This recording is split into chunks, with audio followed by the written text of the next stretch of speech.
ဒီနေ့မှာတော့အလာကဒီခေါက်ဆောင်ပွဲမှာ topic 5ကိုဘယ်လိုမျိုးရရှိခဲ့လဲနောက်တစ်ခုက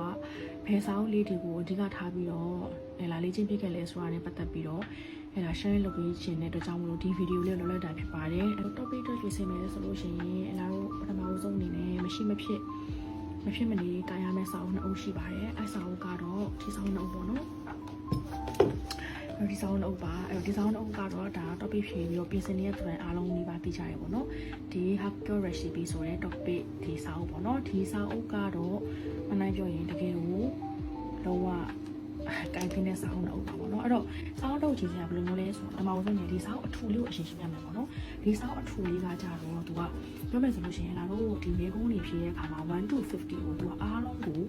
တေချာရှင်းပြထားပြီးတဲ့ဆောင်အုပ်ပေါ့နော်1 to 50မှာဘယ်လိုဟာတွေပါနိုင်လဲဘယ်လိုပုံစံလေးပြီးတော့အဲ့လိုမျိုးဟာတွေသူကအသီးသီးနံပါတ်1ကနေ50ကို listening ရော reading ရောအားလုံးသူကဒီမှာပြောပြထားတဲ့စာအုပ်လေးဖြစ်တယ်ပေါ့နော်အဲ့တော့ဒီစာအုပ်ကဒီသရုံးအနေနဲ့တင်ကင်ကြရပေါ့နော်ဒီအလားအနေနဲ့ဒီဟာကိုတင်ပြီးတော့အဲ့ဒါရေးချင်းခဲ့တာဖြစ်တယ်နောက်တစ်ခုကကျတော့အဲ့ဒါဒီစာအုပ်အသေးလေးပေါ့နော်ဒီစာအုပ်အသေးလေးကကျတော့ဗာလဲဆိုတော့ဒီစာအုပ်အသေးလေးကကျတော့သူကဒီ hacker recipe မှာတကယ်ကိုတည်တည်နေထိုက်တဲ့ဒီ focus တွေနဲ့နောက်တစ်ခါဒီ OE ဒီဖြူရောင်းနေပေါ့နော်အဲ့ဒါလေးကိုသူကပေးထားတဲ့နောက်တစ်ခုကတော့ဒီစာအုပ်အကြီးထဲမှာပေးထားတဲ့တချို့သောမေကွန်းတွေရဲ့အဖြေတွေလည်းသူကဒီထဲမှာထည့်ပေးထားတယ်ဆိုတော့ဒီစာအုပ်လေးကတော့အပါလေးပေါ့နော်အပါပဲမဲ့သူ့ကိုအထင်သွားသိလို့မရပါဘူးဒီကောင်ကိုအဲ့လာလုံးဝအဲ့လိုဒီကောင်ထဲမှာပါတဲ့ focus တွေအကုန်လုံးအဲ့လာချက်ခဲ့ရပါတယ်အကုန်လုံးပေါ့နော်ဒီထဲမှာဒီ EDN တွေလည်းပါတယ်နောက်တစ်ခုကဒီ expression တွေပေါ့နော်ဒီလိုဟာတွေလည်းလာဒီဘညုံဖြူကောင်းနေဒီစုပ်တမ်းနေဒါကြီးကိုအဲ့လာကိုချက်ပြီးတဲ့အပြင်ကိုအားလုံးချက်ခဲ့ပါတယ်အဲ့တော့ချက်ခဲ့တယ်မခဲ့ပါတော့ဒါကြီးဘုံလုံးကိုမခဲ့အဲ့တော့ပြောချင်တာဒီ focus ကိုကစကိုင်းတော့လို့ဆိုရင်ဒီ hacker recipe ဆိုတဲ့အသေးစာလေးကိုအဲ့လာတော့လုံးဝမိကလုံးဖြစ်ဘူးပေါ့နော်အဲ့တော့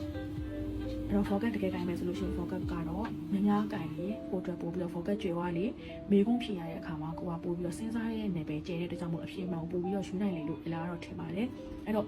့ဒီဟာတော့ပထမပေါ့နော်အဲ့တော့နောက်တစ်ခုဒီစာအုပ်လေးပေါ့နော်အဲ့ဒီစာအုပ်ဆိုလို့ရှိရင် topic ဖြေဖို့ပြင်ဆင်နေတဲ့သူတိုင်းမသိမဖြစ်တဲ့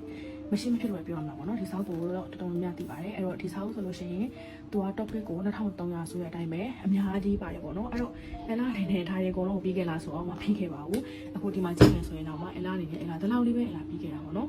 ်ဒီလောက်လေးပဲပြီးခဲ့တယ်အဲ့လိုဆိုတော့ဒီစာအုပ်ကအားလုံးပြီးရင်တော့ပိုကောင်းတာပေါ့နော်နောက်တစ်ခုကဒီစာအုပ်ရဲ့အားသာချက်လေးကဘာလဲဆိုလို့ရှိရင်သူက mind map လို့ပြောထားတဲ့ကြောင့်မို့လို့ဥပမာအနေနဲ့ဆိုရင်ဒီမှာပေါ့နော်အဲ့ဒါတော့ခေါင်းစဉ်တစ်ခုပေါ့အခုထေဝါမှာဆိုလို့ရှိရင်ခါကျုပ်ဆိုတဲ့ပတ်သက်ပြီးတော့ဒီ category တစ်ခုပေးပြီးတော့အဲ့ category အောက်မှာထပ်ပြီးမှတ်စရာဖြစ်တဲ့ဟာလေးတွေကိုသူကထပ်ပြီးတော့ insurance နဲ့ဖော်ပြပေးတယ်ပြီးလို့ရှိရင်သူက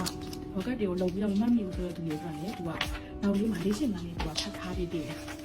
လိုမျိုးလေးပေါ့နော်လေးရှင်များအပြင်မှာဒီဘက်လေးမှာဒီဟန်ချာအော်ဒီနဲ့ပတ်သက်တဲ့ဟာလေးမှာတော့ထပ်ထည့်ပြီးတော့ထည့်ပေးထားတဲ့ကြောင့်မို့လို့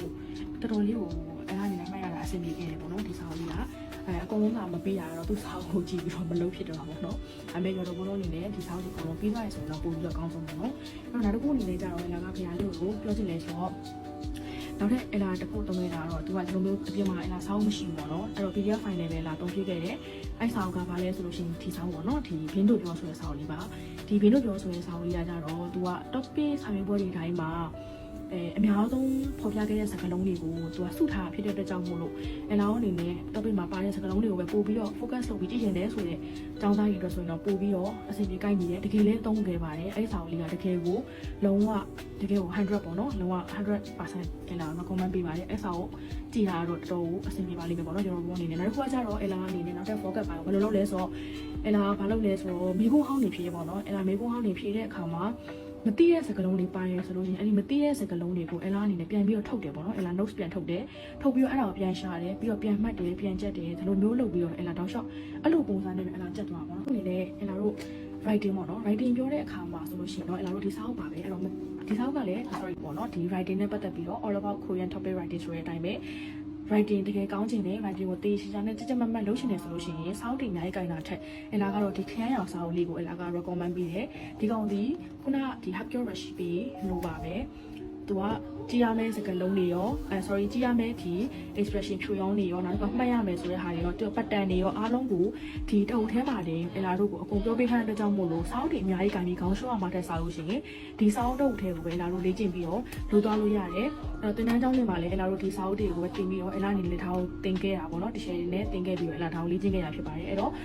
writing တက်ဆိုလို့ရှိရင်ရောဘုံအနေနဲ့ဒီတအုပ်ကိုကိုင်းနေဆိုရင်တော့မှအဆင်ပြေပေါ့နော်ကိုင်းနေဆိုတာကဒီတစ်ခုနဲ့လေ့ကျင့်လို့ပြောရချင်တာတော့မဟုတ်ဘူးပေါ့နော်ဒီကတော့တင်ရိုးနဲ့နောက်ကလေ့ကျင့်တဲ့ exercise လေးများများပါမယ်ကိုကနောက်ထပ်ထပ်ပြီးတော့လေ့ကျင့်နေဆိုလို့ရှိရင်တော့အလားနောက်ထပ်စာအုပ်လေးထပ်ပြီးညွှန်ပေးမယ်ပေါ့နော်လောလောဆယ်တော့အလားဒီစာအုပ်လေးကို recommend ပေးပါတယ်ပြီးတော့အလားအနေနဲ့နောက်ထပ်တစ်ခု